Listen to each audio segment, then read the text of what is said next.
Hello friends, MSP burning issue, न्यूनतम समर्थन मूल्य। आज़ादी के पश्चात जब किसानों की बम्पर पैदावार होने लगी और उन्हें अपने उत्पादन का लागत मूल्य भी नहीं निकल पाता था, तो चिंतित प्रधानमंत्री लाल बहादुर शास्त्री जी के काल में 1 अप्रैल 1964 को गठित एल के झा की अध्यक्षता वाली समिति ने की सिफारिश पर 1966-67 में पहली बार गेहूं पर एमएसपी यानी कि न्यूनतम समर्थन मूल्य जारी किया गया। न्यूनतम समर्थन मूल्य मिनिमम सपोर्ट प्राइस एक प्रकार का सरकार की किसानों को द्वारा दी जाने वाली गारंटी होती है, जिसके तहत बाजार के उतार चढ़ाव से किसानों को होने वाले नुकसान से बचाना होता है। पहली बार गेहूं पर, एकमात्र फसल गेहूं पर एमएसपी जारी की गई थी। वर्तमान में लगभग 23 के लगभग फसल उत्पादनों पर एमएसपी जारी है और बुआई से पहले ही जो इस सूची में आने वाली जो फसलें होती हैं उनकी घोषणा कर दी जाती है।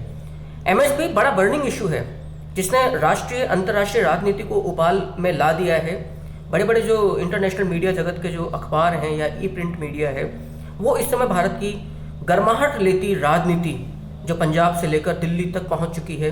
किसान चाहते हैं एमएसपी को अमली जामा, कानूनी जामा पहना दिया जाए, लेकिन सरकार कुछ व्यवहारिक अड़चनों के कारण ऐसा नहीं कर पाती है। इसी विषय को मैं आज आपके सामने सारांशतः लेकर आया हूँ। मिनिमम सपोर्ट प्राइस देखिएगा। एमएसपी को जो तय करने वाली जो एजेंसी होती है, जो गवर्नमेंट एजेंसी है, वो है CACP, commission for agricultural costs and prices, जो कि भारत सरकार के कृषि और किसान कल्याण मंत्रालय के अधीन 1955 में स्थापित हुआ था। तो याद रखिएगा, बेहद इंपॉर्टेंट है। CACP नामक सरकारी संस्था जो कृषि और किसान कल्याण मंत्रालय के अधीन आती है, commission for agricultural costs and prices, इसको निर्धारित करता है।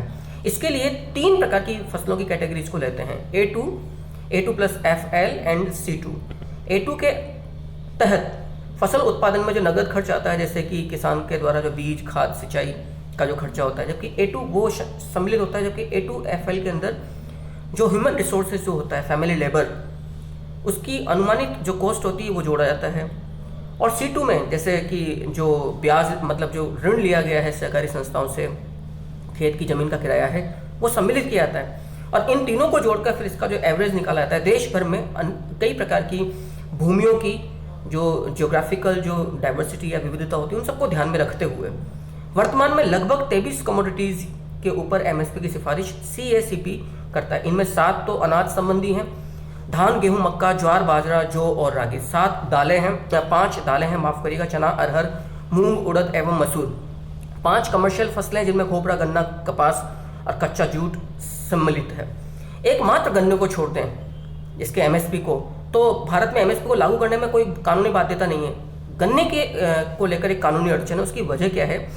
असल में जो शुगर कैन कंट्रोल ऑर्डर 1996 से है, उसके तहत गन्ने को आवश्यक वस्तु अधिनियम यानी कि एसेंशियल कमोडिटीज एक्ट के तहत लाया जाता है।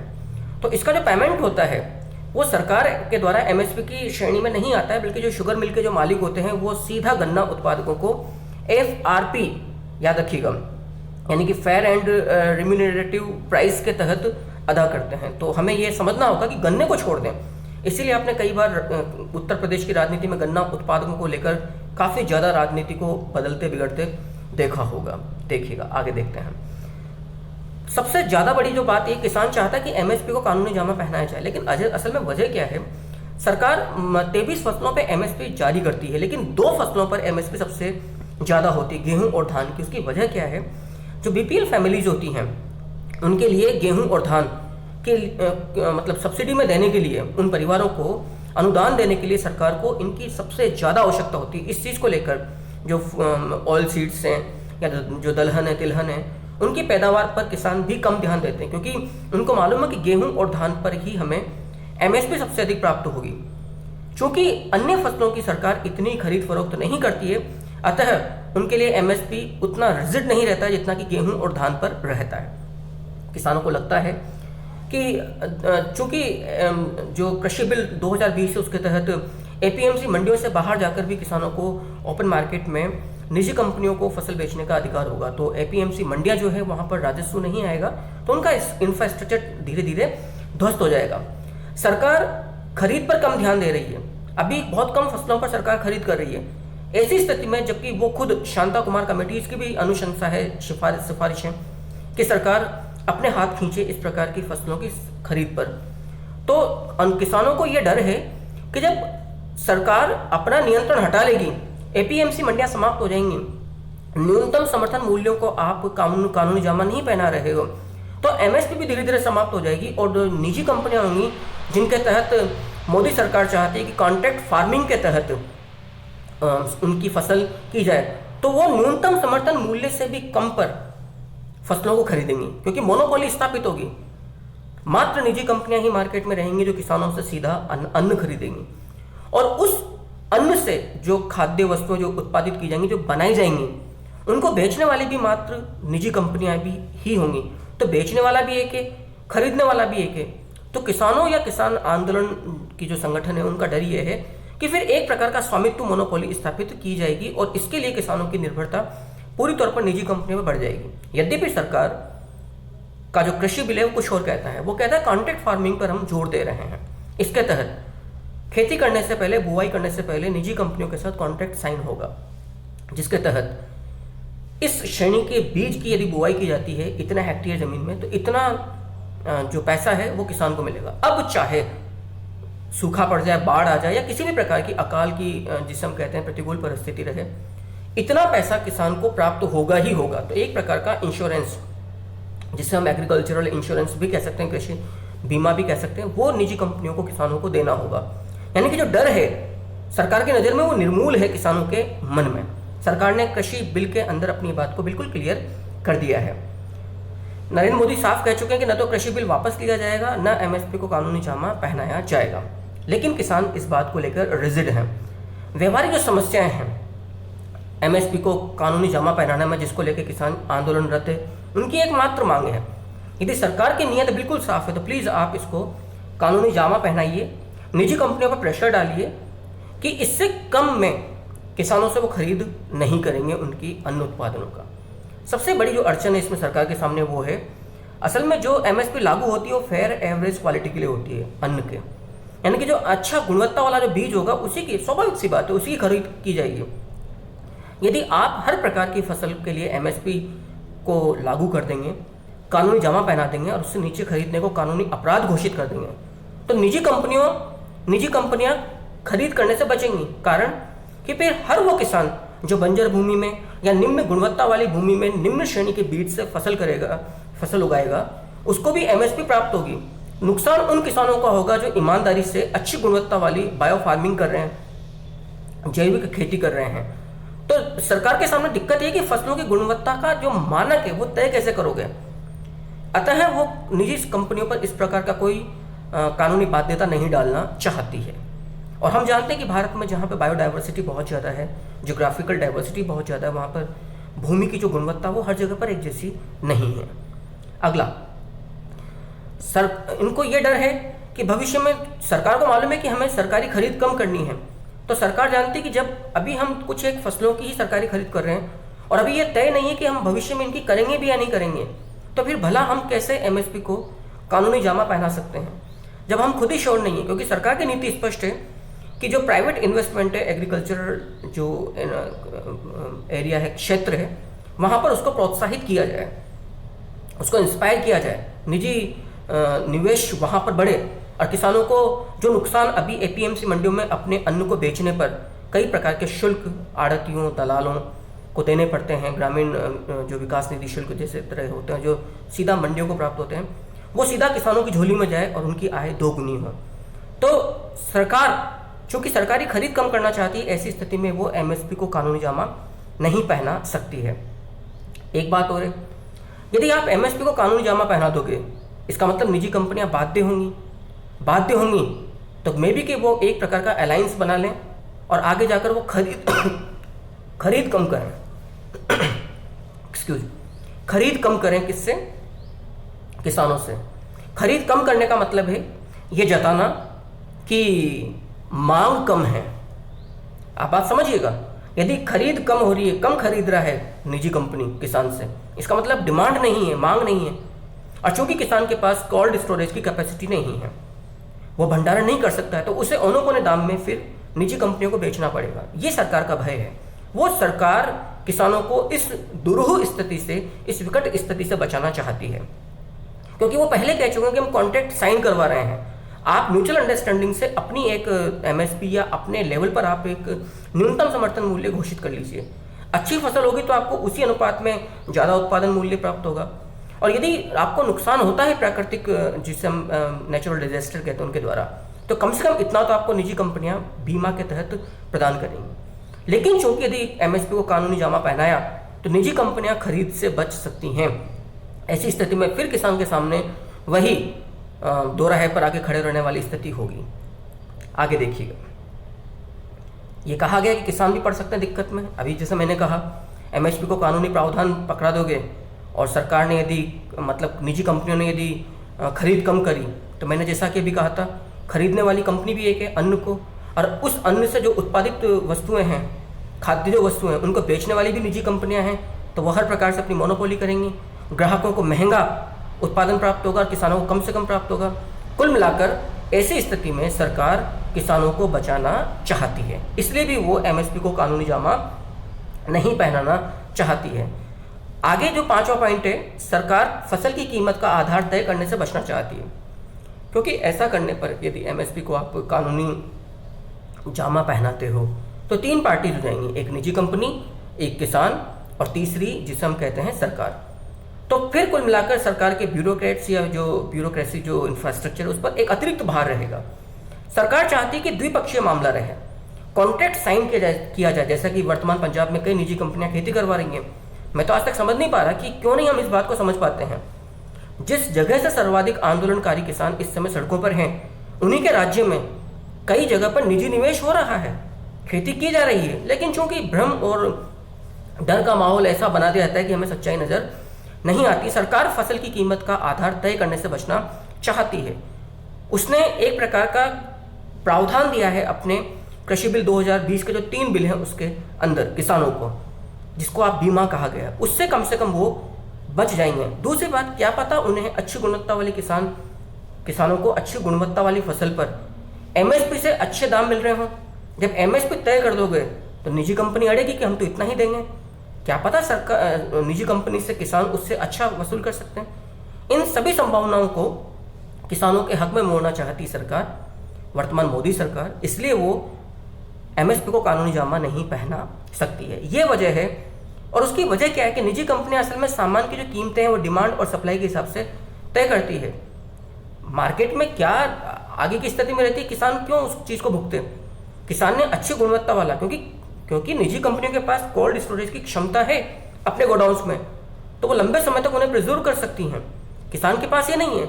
सरकार नहीं चाहती कि यदि मांग अधिक है तो औने पौने दाम में किसान बेचने को मजबूर हो जाए, और यदि मांग बहुत बहुत ज़्यादा है तो उससे भी बचाए, उस स्थिति में भी भ्रम में रखा जाए किसान को। सरकार की सिर्फ एक है कि जो अन्नदाता है उसे उसकी उपज का अच्छा मूल्य प्राप्त हो जाए। आगे देखिएगा, कुल मिलाकर सरकार इन सब विवादों में नहीं पड़ना चाहती है। हल क्या है? हल यह है कि सरकार, कुछ जो कृषि विशेषज्ञ हैं जिस प्रकार से आर.एस. घुम्मन या देवेंद्र शर्मा, वो कहते हैं कि तीनों कानूनों को वापस ले लिया जाए। लेकिन सरकार न तो कानूनों को वापस लेने की स्थिति में है और न ही एमएसपी को कानूनी जामा पहनाने की स्थिति में है। अतः जो पूर्व कृषि जो सचिव हैं सिराज हुसैन, उनका ये कहना है कि ऐसी स्थिति में सरकार को किसानों को डायरेक्ट फाइनेंशियल सपोर्ट, जैसे किसान सम्मान निधि, जो डायरेक्ट किसानों के खाते में केंद्र सरकार के द्वारा 2-2 हज़ार की जो एक इंस्टॉलमेंट्स प्राप्त हो रही हैं, वो उस प्रकार से सहायता दी जाए ताकि वो प्रोत्साहित हो, लंबे समय तक उन्हें इस प्रकार की सब्सिडी मिलती है। उसके पश्चात उनका इंफ्रास्ट्रक्चर उनके लेवल पर खड़ा हो जाए और फिर वो खुद अच्छे व्यापारी की तरह अपनी कीमतें, अपनी फसलों की कीमतें को तय करने की स्थिति में रहें निजी कंपनियों के सामने। दूसरी बात, सरकार ये भी चाहती है कि इस प्रकार की फसलें भी उगाई जाएं जो कि गेहूं और धान के अतिरिक्त हैं, जैसे दलहन है, ऑयल सीड्स हैं, जिन पर अभी किसानों का कम जोर है।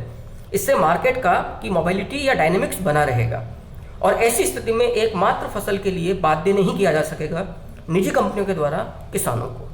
आगे देखिए, ये था एमएसपी को कानूनी जामा पहनाने की दिशा में जो एक सरकारी बात, सरकार के सामने जो बड़ी अड़चन थी, क्योंकि यदि कानूनी जामा पहना दिया तो पक्की बात है सरकार को जो लग रहा है कि निजी कंपनियां फिर खेलेंगी किसानों के साथ, इसीलिए उसने अपने बिल में कॉन्ट्रैक्ट फार्मिंग जैसा एक प्रावधान जोड़ दिया है। अब एपीएमसी मंडियों की समाप्ति और एक एमएसपी की समाप्ति को लेकर जो कृत्रिम भय एक माहौल बना दिया गया है और कुछ अनुत्तरित प्रश्न इस पर चलते चलते मेरी दो चार राय। मेरा ये मानना है कि आपको तात्कालिक लाभ, तुच्छ स्वार्थों के लिए आने वाली पीढ़ियों का उज्जवल भविष्य दांव पे नहीं लगाना चाहिए, क्योंकि मे बी कि अभी हमें कुछ आर्थिक समस्याओं का सामना करना पड़े, हमें कुछ अपने हित गंवाने पड़े, लेकिन आने वाली जो पीढ़ियां होंगी, किसानों के जो परिवार होंगे, जो बच्चे होंगे, उनके लिए वर्तमान में और भविष्य में काफ़ी उज्जवल भविष्य सामने है। आप समझ सकते हैं, इस प्रकार के संभावित खतरों से राष्ट्र नहीं चला करते हैं, जीवन नहीं चलते हैं। सरहद पर खड़ा जवान और इस समय कोरोना से लड़ रहे डॉक्टर्स भी यदि संभावित मृत्यु से घबराकर यदि अपनी राष्ट्र सेवा करना छोड़ दें, तो क्या आप और हम इस प्रकार से रूबरू हो पाएंगे वर्तमान में? दूसरी बात, एक जो है कि कृषि बिल बड़े विध्वंसकारी हैं जो सामने आ रहे हैं। तो आज़ादी के बाद से लेकर अब तक क्या किसानों की स्थिति बड़ी अच्छी थी? क्या उनको एमएसपी या उससे अधिक दाम मिल रहा है? सही बात तो ये कि कई राज्यों में तो एमएसपी से नीचे खरीद हो रही है और सरकारों का कोई ध्यान नहीं, क्योंकि उनका खुद का गठजोड़ है आढ़तियों के साथ, दलालों के साथ, बिचौलियों के साथ। तो जो अब तक किसानों के हालात नहीं सुधर सके, तो आप इस प्रकार की चीज़ें क्यों रखकर चल रहे हो कि आगे भी ऐसा नहीं होगा? दूसरी बात, आंदोलनकारी किसान अपने आसपास देखें कि उनको किनका साथ मिल रहा है।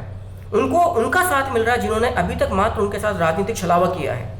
और वो पूछे उनसे, किसानों के मन का भय गलत नहीं है कि पिछले 70 सालों से उनके साथ जो राजनीतिक जो आश्वासन दिए गए सुधारों को, वो मात्र एक प्रकार का कागजी कार्यवाही, फौरी कार्यवाही होकर रही है, उन्हें अमली जामा नहीं बनाया, तो वो सही है। लेकिन वो उनसे पूछे जो उन्हें सपोर्ट कर रहे हैं, जो उनके आसपास है, कि ये वही तो लोग हैं जिन्होंने इस प्रकार के आंसुओं भरे हाथ बढ़ाकर किसानों को आज तक छला है। वो पूछें कि इन राजनीतिक दलों के द्वारा जो शासित जो राज्य हैं, जैसे केरल में लंबे समय तक कांग्रेस और लेफ्टिस्ट का राज रहा है, वहां पर तो आज तक एपीएमसी मंडियां नहीं हैं। तो जिन लोगों के द्वारा शासित राज्यों में एपीएमसी मंडियां नहीं है, वो वर्तमान में अन्य राज्य के किसानों को ये कह रहे हैं कि एपीएमसी मंडियां समाप्त हो जाएंगी। आंदोलनकारी किसान खुद उनसे पूछें कि आपने अपने राज्यों में एपीएमसी मंडियां स्थापित क्यों नहीं की हैं। आगे देखिएगा, यदि सरकार इन कानूनों को वापस ले लेती है, तो सरकार का एक डर है कि फिर भविष्य में राष्ट्र विरोधी तमाम ताकतें संगठित होकर सड़कों को जाम करके, राष्ट्र जीवन को जाम करके, हाईवेज को ब्लॉक करके तमाम उन कानूनों को समाप्त करने की दिशा में आंदोलनकारी बन जाएंगी और सरकार की इस राजनीतिक कमजोरी का फायदा उठाएंगे कि जब कृषि कानून वापस ले लिए गए, तो बाकी जो सीएए, एनआरसी जो बिल हैं वो भी वापस लिए जाएं। और सरकार ऐसा विध्वंसकारी कदम कम से कम वर्तमान सरकार तो नहीं उठा सकती हैं। किसानों को डर है कि ऐसा करने से, इन बिलों के आने से, एमएसपी के समाप्त होने से रोजगार छिन जाएंगे। जरा सोचिए, जब ओला और उबेर जैसी कंपनियां टैक्सी के मार्केट में जब आई थी, कितना भय दिखाया गया था, कितने लोगों के रोजगार छिने। आज भी ऑटो वाले चल रहे हैं। जितने लोगों के रोजगार छिने होंगे, उनसे कहीं अधिक गुना रोजगार जो बेरोजगार हुए उन लोगों को उबेर और ओला जैसी कंपनियों ने अपने यहाँ पर दे दिया। लेकिन सबसे अधिक फायदा असल में इसमें ग्राहकों को हुआ। अब उन्हें ऑटो या रिक्शा वाले की मनमर्जी का शिकार नहीं होना पड़ता है कि एक स्टैंड पर कई मिनटों तक खड़ा रहना पड़ रहा है जी कि ना, जब तक सवारी पूरी नहीं भरेगी हम नहीं जाएंगे। अब बड़ी सुविधा से आप आराम से जा सकते हैं। तो कंपटीशन बढ़ता है, एक हेल्दी कंपटीशन बढ़ता है और ग्राहकों के सामने कई सारी चॉइसेस होती हैं। जैसे जब रिलायंस स्मार्ट, जियो मार्ट आए तो कितना हो हल्ला मचाया गया था कि जो खुदरा विक्रेता हैं, सब्जी वाले या परचूने वाले, वो समाप्त हो जाएंगे। अब अपने आप से पूछिए, आज भी हम जैसे लोग फ्रेश सब्जी के लिए, ताज़ा सब्जी के लिए जो सड़क किनारे जो लोग लगते हैं सब्जी मंडी में, वहीं जाते हैं। परचून वाले आज उतने ही चल रहे हैं। इवन परचून वालों ने अपने आप को हेल्दी कंपटीशन में टिकाने के लिए अपने आप को स्मॉल मार्ट की इंडस्ट्री में उतार दिया है। लेकिन सबसे अच्छा फायदा ग्राहकों को प्राप्त हुआ है कि अब उनको विकल्प बहुत सारे मिल गए, तो अब उनके साथ चीटिंग नहीं हो सकती है। और मार्ट के अंदर एक ही छत के नीचे कई सारे ढेरों ऑफर पर उनको कई अच्छे ब्रांडेड जो आवश्यक वस्तुएं होती हैं वो प्राप्त होती हैं। ये कहा गया है कि ज़मीनें छिन जाएंगी, जो निजी कंपनियां होंगी वो मजदूर बना देंगी और मजदूर बनाकर उनसे किसानों से ज़मीनें छीन लेंगी। तो आप अपने आप से पूछिए, ओला और उबेर वालों ने कितने लोगों से उनकी गाड़ियाँ छीन ली, किसानों से, मतलब जो उनके यहाँ पे जो काम करते हैं। और गुजरात के अंदर अमूल नामक जो डेयरी कंपनी है, उसने कितने किसानों से उनके दुधारू पशु भैंस और गाय छीन लिए हैं। मैं समझता हूँ कि जितनी सच्चाई है, जो भय दिखाया जा रहा है, उसमें डर अधिक है, सच्चाई से कोसों दूर है। ये आज का टॉपिक था, एमएसपी। मैं उम्मीद करता हूँ कि आपको समझ में आया होगा। मैं जल्दी ही इस चैनल पर नया टॉपिक लेकर आता हूँ। जागो इंडिया जानना चाहता है भारत में, दोबारा मुलाकात करेंगे। तब तक के लिए नमस्कार, वंदे मातरम।